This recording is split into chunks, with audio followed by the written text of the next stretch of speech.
بسم الله الرحمن الرحيم.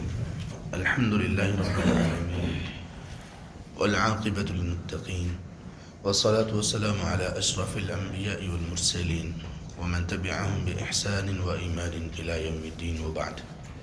سورة البقرة آية 198. أعوذ بالله من الشيطان الرجيم. ليس عليكم جناح أن تبتغوا فضلا من ربكم. کوئی گناہ نہیں ہے تم پر اگر تم تلاش کرو فضلا من ربکم، اپنے رب کی طرف سے کوئی فضل.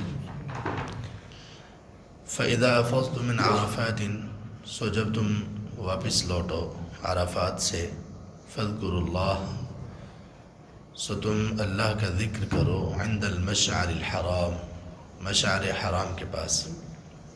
وَاذْكُرُوهُ كَمَا هَدَاكُمْ، اور تم اس کا ذکر کرو جیسا کہ اس نے تمہیں ہدایت بخشی.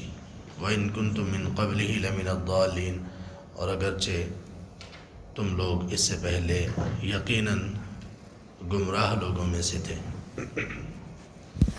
حج کے احکامات میں سے اس آیت میں اللہ تعالیٰ نے ایک چیز کی اجازت دی جس کو کچھ لوگ برا سمجھتے تھے، اور وہ ہے تجارت.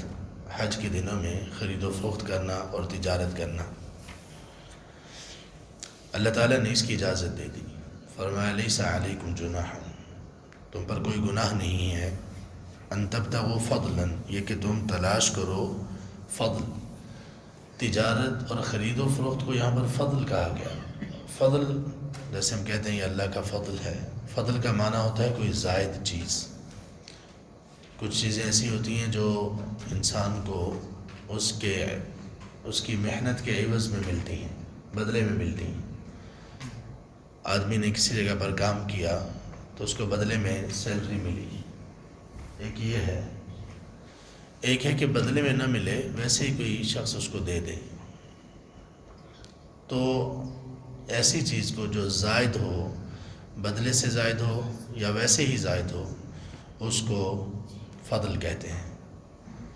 تو ہمیں جو کچھ ملا ہوا ہے یہ سب اللہ کا فضل ہے. یہ کسی بدلے میں ہمیں نہیں ملا ہوا. ہمارا وجود، ہماری صلاحیتیں، ہمارا گھر، ہمارا مال و دولت اور سب چیزیں، اس کا تعلق کسی بھی چیز کے ساتھ ہو تو یہ تمام کی تمام نعمتیں اللہ کی طرف سے فضل ہیں. تو وہاں جا کر بھی اللہ تعالیٰ نے خرید و فروخت کے متعلق جو اجازت دی تو اس کو کہا کہ یہ فضل ہے، تمہارے رب کا فضل ہے. اس کو کوئی اپنی طرف نہ جوڑے، اپنی طرف اس کو کوئی منسوب نہ کرے. یعنی کوئی یہ نہ کہے کہ میرا مال فلاں کا مال، بلکہ یہ اللہ کا فضل ہے اور اس کو تم تلاش کر سکتے ہو. میرا مال، کسی کا مال، یہ کہنا غلط نہیں ہے، لیکن اس کو اس طرح سے کہنا کہ اللہ تبارک و تعالیٰ کی ملکیت ذہن سے نکل جائے، یہ ٹھیک نہیں ہے. اس لیے کہ دیا تو اس ذات نے ہے اور تم میں کوئی ایسی صلاحیت نہیں ہے کہ جس کی وجہ سے تم اس کے مستحق بن گئے، یا تم نے کوئی ایسا عمل نہیں کیا کہ تم اب اس کا معاوضہ تمہیں ملے گا. یہ اللہ کا فضل ہے، سراسر اللہ کا فضل ہے جو اللہ تعالیٰ تمہیں نواز رہے ہیں. تو وہاں جا کر اگر کسی شخص کا مطمع نظر یا بنیادی مقصد یہ نہ ہو جائے کہ میں نے حج اور عمرہ کے لیے جانا ہے تو وہاں پر میں نے تجارت ہی کرنی ہے، خرید و فروخت ہی کرنی ہے، اس کی نیت ہی یہ ہو، تو پھر وہاں پر جا کر وہ خرید و فروخت بھی کر سکتا ہے، تجارت بھی کر سکتا ہے. لیکن یہ لازم ہے کہ وہ اس تجارت اور خرید و فروخت کو اپنی بنیادی نیت میں نہ رکھے، ورنہ پھر عمرہ اور حج وہ پس پشت رہ جائیں گے، ڈال دیے جائیں گے، وہ پس منظر میں چلے جائیں گے. تو خیر کے کام میں جب بھی انسان کسی خیر کے کام میں نکلے تو اس کام میں اگر کوئی ایسی اپنی ضرورت کو پورا کر لے تو اسلام نے اس سے روکا نہیں ہے. حج انتہائی ایک مقدس عبادت ہے، سفر بہت بہترین ہے، لیکن اس سفر میں انسان کی جو ضرورت ہے، جو اس کی حاجت ہے اور جس چیز کی طرف اس کے دل کا میلان ہے، اگر وہ اس کو کر لے تو اسلام نے، اللہ نے اس کی اجازت دی ہے. یہ اللہ کا کرم ہے. تو حج کے جو مناسک ہیں وہ ادا کرنے کے بعد وہاں سے جانے سے پہلے خرید و فروخت کر لینا یا اس کے دوران کبھی بھی کر لینا، اس میں کوئی حرج کی بات نہیں ہے۔ البتہ ایک چیز کا خیال رکھنا چاہیے، وہ یہ کہ نبی صلی اللہ علیہ وسلم نے یہ فرمایا کہ اجعلوا آخرہ، آپ نے فرمایا کہ تم لوگ وہاں حج کے فارغ ہونے کے بعد سب سے آخری کام جو تمہارا وہاں نکلنے سے پہلے ہونا چاہیے وہ طواف وداع ہونا چاہیے۔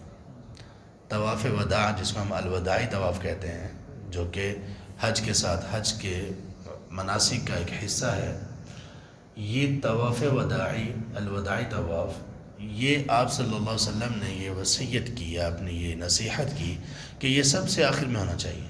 اس کا کیا مطلب ہے؟ اس کا مطلب یہ کہ انسان نے اگر حج کے باقی اعمال سے فارغ ہو چکا ہے، کوئی خریداری کرنی ہے، اور عموماً لوگ اسی وقت خریداری کرتے ہیں، تو خریداری وغیرہ سب کچھ سے جب آپ فارغ ہو جائیں، اب آپ کو معلوم ہے کہ اب میں نے صرف ایئرپورٹ کے لیے ہی نکلنا ہے، اب آپ جا کر طواف وداع کریں۔ آپ نے فرمایا آخری چیز جو تمہارا عمل ہونا چاہیے وہاں نکلنے سے پہلے وہ طواف وداع ہونا چاہیے۔ کیوں؟ تاکہ وہ گھر، اس کی عظمت اور محبت دلوں میں سمائی رہے۔ جاتے ہوئے بھی انسان جب اس پر پہلی نظر ڈالتا ہے تو کیا ہی عجیب منظر ہوتا ہے، کیا ہی عجیب منظر ہوتا ہے۔ ہاں البتہ یہ یاد رکھیے کہ خانہ کعبہ پر پہلی نظر ڈالتے ہوئے جو دعا کی جائے قبول ہوگی وغیرہ وغیرہ، یہ سب باتیں نبی صلی اللہ علیہ وسلم نے، اسلام نے ہمیں نہیں بتائی، نہ سکھائی ہیں۔ اللہ تعالیٰ دعاؤں کو قبول کرنے پر قادر ہے۔ پہلی نظر کعبہ پر پڑھنے سے کوئی دعا کی قبولیت کا خاص ہونا یہ اسلام میں نہیں ہے۔ وہاں اس گھر کی طرف سفر ایک ایک قدم ہی بڑا خاص ہے، ہر قدم پر دعا بڑی ہی خاص ہے، اللہ قبول کرتے ہیں۔ اللہ نے ایسے لوگوں کو اپنا مہمان کہا ہے، مہمان، وفد اللہ، ضیوف الرحمن، اللہ رحمان کے مہمان ہیں، کہ قدم قدم پر دعائیں قبول ہوتی ہیں، بڑے عظیم لوگ ہیں۔ تو آخری جو عمل ہو وہ بیت اللہ کا طواف ہونا چاہیے، اس کے بعد بس آدمی اپنے سامان وغیرہ کو پیک وغیرہ کر لے، اور ہوٹل والوں نے یا ان کا جو قافلہ ہوتا ہے ان لوگوں نے ٹائم دے رکھا ہوتا ہے کہ آپ کی بس کب نکلے گی یہاں سے جدہ ایئرپورٹ کے لیے یا جہاں سے روانہ ہونا۔ تو کہا کہ یہ اللہ کے فضل کو تلاش کرنا کوئی گناہ کی بات نہیں۔ فَإِذَا أَفَضْتُم مِّنْ عَرَفَاتٍ، جب تم عرفات سے لوٹو، عرفات کا دن، یہ 9 ذو الحج کو عرفات میں حاجی ہوتے ہیں، اور عرفہ کے دن وہاں پر وقوف، وہاں پر رکنا، یہ نہ صرف یہ کہ حج کا رکن ہے بلکہ اس کو حج قرار دیا گیا۔ فرمایا العرفۃ الحج، یہ عرفہ ہی حج ہے۔ اتنی عظمت ہے اس کی، اتنی عظمت ہے، سبحان اللہ۔ اس کے فضائل بیان کرنے شروع کر دیے جائیں تو اس قدر اس کے فضائل ہیں جو اللہ کے رسول صلی اللہ علیہ وسلم نے بیان کیے کہ سبحان اللہ و بحمدہ۔ اللہ تعالیٰ سب سے زیادہ کسی دن میں اگر لوگوں کو جہنم کی آگ سے آزاد کرتے ہیں تو یہ دن ہے، عرفہ کا دن، دعائیں قبول ہوتی ہیں۔ یہ وہ دن ہے جس میں نبی صلی اللہ علیہ وسلم نے کوئی 6 گھنٹے کے قریب دعا کی اللہ تعالیٰ سے، مسلسل دعائیں کرتے تھے، کچھ بھی اور کام نہیں تھا۔ آدمی حیران ہوتا ہے اتنی دیر کے آدمی کیسے دعا کر سکتا ہے۔ ہم لوگ اگر کبھی دعا کرنا شروع کریں تو آپ ذرا اپنا امتحان لیں کہ ہم کتنی دیر اللہ تعالیٰ سے دعا کر سکتے ہیں اپنے ہاتھوں کو اٹھا کر۔ آپ صلی اللہ علیہ وسلم کبھی ایک ہاتھ اپنا اٹھاتے، کیونکہ آپ سواری پر سوار تھے، اس کی لگام بھی آپ نے پکڑی ہوئی تھی، تو کبھی ایک ہاتھ بھی اٹھا کر آپ دعا کر رہے تھے، کبھی دونوں ہاتھوں کو اٹھا کر، کبھی ہاتھوں کو اٹھائے بغیر، لیکن دعا کرتے رہے۔ کسی کے ساتھ آپ ہم کلام نہیں ہوئے ان 5-6 گھنٹوں میں، بات چیت کی، تھوڑی بہت بات چیت کی، لیکن زیادہ آپ کا وقت دعا میں گزرا۔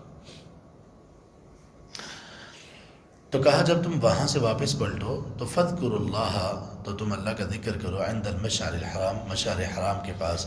مشعر حرام مزدلفہ کو کہتے ہیں، وہاں پر ایک موجود جو آج کل مسجد ہے وہ اسی مشعر حرام کی جگہ پر ہے، ایک پہاڑ معمولی سا، وہاں پر اس کے پاس یہ مسجد موجود ہے۔ پہاڑ تو خیر تھوڑے سے دور ہیں، لیکن وہاں پر موجود یہ مسجد، اس کو مشعر حرام کہتے ہیں۔ تو کہا وہاں پر آ کر تم اللہ کا ذکر کرو۔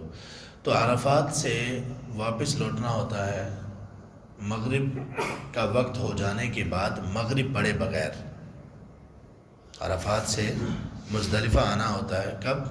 جب مغرب سورج غروب ہو چکا ہوتا ہے، لیکن مغرب وہاں نہیں پڑھنی. مغرب کہاں پر پڑھنی؟ آ کر مغرب اور عشاء دونوں کو اکٹھا کر کے پڑھنا ہے مزدلفہ میں. مزدلفہ میں کہا کہ وہاں پر تم مشعر حرام کے پاس آ کر اللہ کا ذکر کرو. اس کا طریقہ کار یہ ہے کہ جب عرفات سے 9 ذو الحج کو اس کا سورج غروب ہونے کے بعد وہاں سے نکلتے ہیں اور مزدلفہ جب آ جاتے ہیں تو مزدلفہ میں آ کر نمازیں پڑھنے کے بعد سو جاتے ہیں. نبی صلی اللہ علیہ وسلم اس رات آپ صلی اللہ علیہ وسلم سے تہجد پڑھنا ثابت نہیں ہے. آپ نے نمازیں جمع کی، نمازیں پڑھی اور اس کے بعد آپ سو گئے اور فجر کے وقت میں اٹھے. آپ فجر کے وقت میں اٹھنے کے بعد، فجر پڑھنے کے بعد پھر آپ صلی اللہ علیہ وسلم سورج کے طلوع ہونے سے پہلے روشنی اچھی طرح جب اس کی ہو گئی تب تک آپ دعائیں کرتے رہے.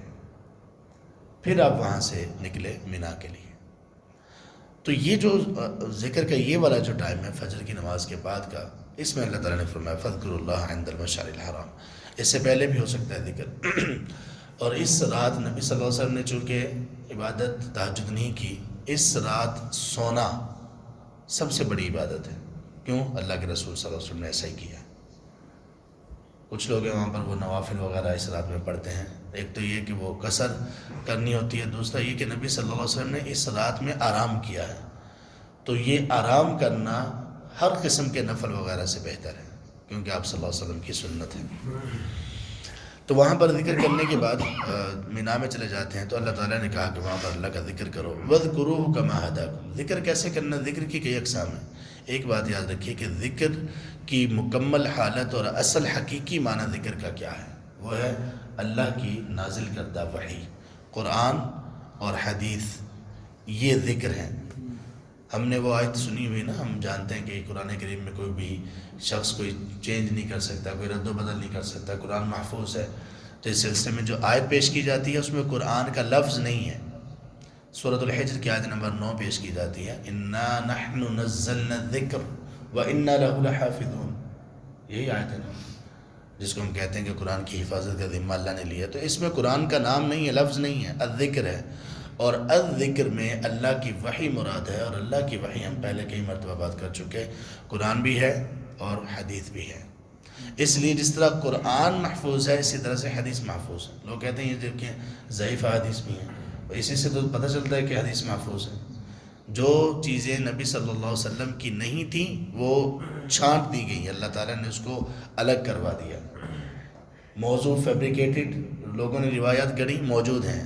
اسی طرح لوگوں نے قرآن بھی دوسرا بنانے کی کوشش کی جس کو قرآن کا نام دیا گیا. ایک دفعہ، 2 دفعہ، 3 دفعہ نہیں، کئی دفعہ کوشش کی گئی. وہ چونکہ لوگوں کے علم میں نہیں ہوتا تو لوگ کہتے ہیں کہ نہیں دیکھیں حدیث میں ضعیف بھی ہیں، موضوع فیبریکیٹڈ بھی ہیں، اس لیے اتھینٹک نہیں ہے. نہیں، اگر یہی کرائٹیریا ہے تو پھر یہ قرآن کے متعلق بھی ہے. لوگوں نے یہ کتاب بنانے کی بھی کوشش کی ہے، کئی مرتبہ کوشش کی ہے. تو اللہ تعالیٰ نے یہاں پر کہا کہ اللہ کا ذکر کرو اس چیز پر جو اس نے تمہیں ہدایت دی. سب سے بڑھ کر نعمت اللہ تعالیٰ کی انسان پر سب سے بڑی نعمت وہ ہدایت ہے. اگر ہدایت سے بڑی کوئی نعمت ہوتی تو اللہ تعالیٰ سورۃ الفاتحہ میں ہمیں اس کو مانگنے کا حکم دیتے، جبکہ سورۃ الفاتحہ میں ایک ہی چیز مانگی گئی ہے، اہدنا الصراط المستقیم. اللہ سیدھی راہ کی ہدایت دیتے. سیدھی راہ کی ہدایت وہ بڑی نعمت ہے. اللہ نے کہا اللہ کا تم ذکر کرو، یعنی اللہ تبارک و تعالیٰ کا شکر کرو، اللہ تبارک و تعالیٰ کی تسبیح، تحمید، تقدیس بیان کرو، لا الہ الا اللہ پڑھو، ہر طرح کا ذکر کرو. کیوں؟ کس بات پر؟ کما ہداکم، جیسے اس نے تمہیں ہدایت بخشی. ہدایت پر کرو جو اس نے تمہیں طریقہ بتایا، کیسے مناسک کو ادا کرنا ہے، کب کہاں پر جانا ہے، کتنا وقت وہاں پر گزارنا ہے، وہاں سے واپسی کب ہوگی، سب کچھ جو بیان کیا، یہ جو تمہیں ہدایت بخشی اس پر تم اللہ کا ذکر کرو. وَإِن كُنتُم مِّن قَبْلِهِ لَمِنَ الضَّالِّينَ، اور اگرچہ تم اس سے پہلے یقین کر لو کہ تم گمراہ لوگوں میں سے تھے. کیا مطلب؟ جب اسلام نہیں تھا، اسلام کی تعلیمات نہیں تھیں تو لوگ راستے سے بھٹکے ہوئے تھے. اگر آج بھی ہم اسلام کی تعلیمات کو مائنس کر دیں گے اپنی زندگیوں سے تو کیا ہم ہدایت یافتہ ہوں گے؟ قطعاً نہیں، دوبارہ گمراہ ہوں گے. ہماری ہدایت کا سبب ہے اسلام، اسلام کی تعلیمات. اللہ اس آیت میں کہہ رہے ہیں کہ جب یہ نہیں تھیں تو پہلے تم کیا تھے؟ اس کے نہ ہونے کی وجہ سے جب تمہارے پاس یہ نہیں تھی تو کیا تھے؟ لمن الضالین، گمراہ تھے تم۔ آج بھی جو شخص اس کو چھوڑ دے گا، یہ اسلام کی تعلیمات جب اس کی زندگی سے نکل جائیں گی، تو آج بھی وہ گمراہ ہے، بے شک وہ دنیاوی اعتبار سے بہت پڑھا لکھا ہو، بہت اچھا ہو، بہت ویل ایجوکیٹڈ ہو، بہت ہی ویل مینرڈ ہو دنیا کے اعتبار سے، لیکن اگر اسلام کی تعلیم اس کے پاس نہیں ہے، اسلام کو وہ جانتا نہیں ہے، سیکھتا نہیں ہے، سیکھنے کی جستجو نہیں ہے، تو پھر وہ ہدایت سے خالی ہے۔ اللہ تعالی ہمیں ہدایت پر استقامت نصیب کریں، اللہ تبارک و تعالی ہمیں اسلام کو سیکھنے کی اور اس کے مطابق زندگی گزارنے کی توفیق عطا فرمائے۔ آخر دعوانا الحمدللہ رب العالمین۔